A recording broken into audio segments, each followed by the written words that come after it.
ડીસા અગ્નિકાંડ મામલે મલ્લિકાર્જુન ખડગેનું ટ્વીટ સામે આવ્યું। ડીસામાં થયેલ અગ્નિકાંડનો મામલો સામે આવ્યો। આ મામલે મલ્લિકાર્જુન ખડગેનું ટ્વીટ સામે આવ્યું।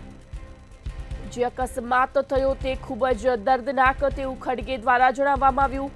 પીડિતોના પરિવારો પ્રત્યે મારી ઊંડી સંવેદના।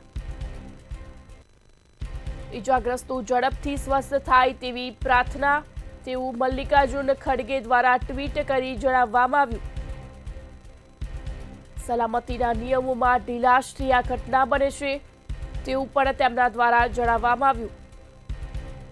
નિયમોમાં ઢીલાશથી આવી સ્થિતિનું નિર્માણ થાય, જવાબદારોને કડકમાં કડક સજા મળવી જોઈએ તેવું મલ્લિકાર્જુન ખડગે દ્વારા ટ્વીટ કરીને જણાવવામાં આવ્યું। આ સાથે જ પીડિતોને ઝડપથી વળતર ચૂકવવા માંગ કરી, ઇજાગ્રસ્તો ઝડપથી સ્વસ્થ થાય તેવી પ્રાર્થના પણ કરી। સલામતીના નિયમોમાં ઢીલાશથી આ પ્રકારની ઘટના બને છે તેવું મલ્લિકાર્જુન ખડગે દ્વારા ટ્વીટ કરી જણાવવામાં આવ્યું। ડીસા દુર્ઘટના મામલે મલ્લિકાર્જુન ખડગે દ્વારા ટ્વીટ કરી જણાવવામાં આવ્યું।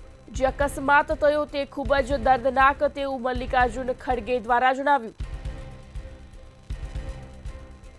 ઇજાગ્રસ્તો ઝડપથી સ્વસ્થ થાય તેવી તેમના દ્વારા પ્રાર્થના કરવામાં આવી।